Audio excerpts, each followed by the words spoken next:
Russia's aggression towards Ukraine is growing, and as Owen Matthews writes in this week's Spectator, there is a looming threat of war breaking out between the two countries.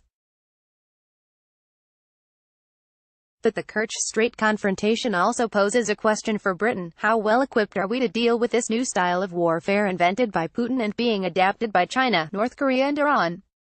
In the run-up to the Great War, Britain's Foreign Secretary, Edward Grey, offered a memorable comment on the changing nature of conflict. Instead of a few hundreds of thousands of men meeting each other in war, millions would now meet, and modern weapons would multiply manifold the power of destruction, Grey wrote. His point was that this would be war fought en masse rather than maneuver, and it's equally true today.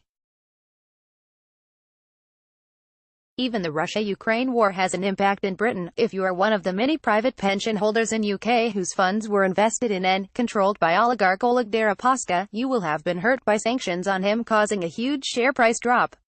Russia's misadventures in Salisbury caused house prices to drop some 10%, and that's nothing compared to the fear of touching discarded remnants.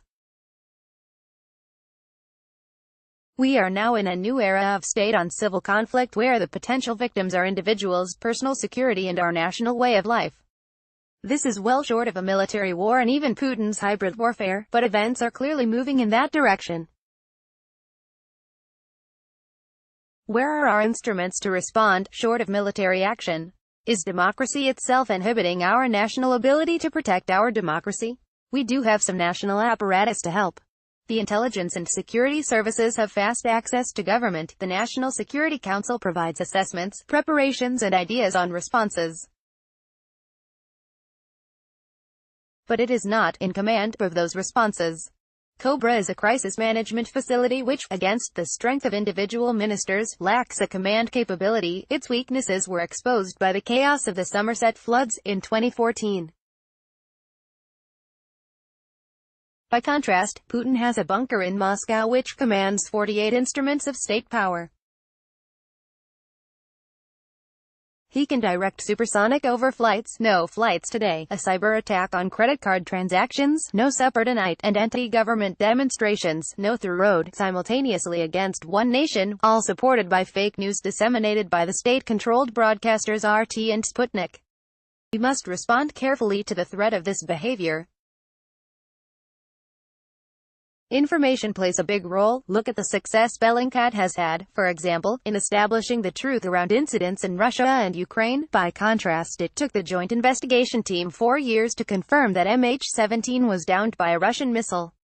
But what else can we do? An eye for an eye is the wrong answer. A cyber retaliation on North Korea would not be right. We do not assassinate expat ex-spies. And while we do have law, it's seldom used. Publicly, only one Russian oligarch with suspected regime links, Roman Abramovich, has been refused a visa.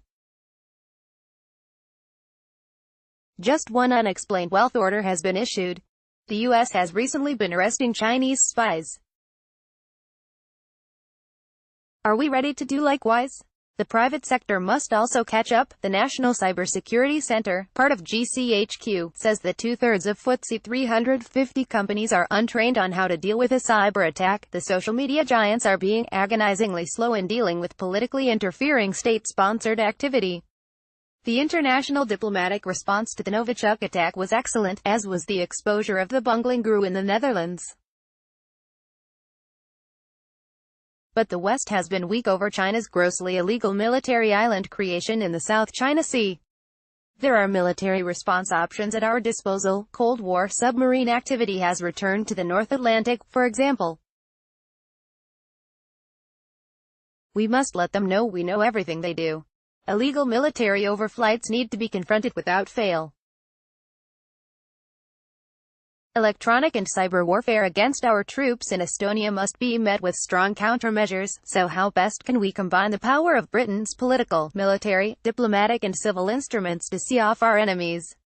My proposal is that we need a national command and control function with a clear mandate to deal with every threat short of war, from cyber attacks to disinformation. This would be supported by clear rules of engagement. No single department, as currently constructed, can do this. No single individual, except the Prime Minister, has the authority. And during the next general election, when our democracy will be at its most vulnerable, the command and control of our civil and state instruments will be at its weakest.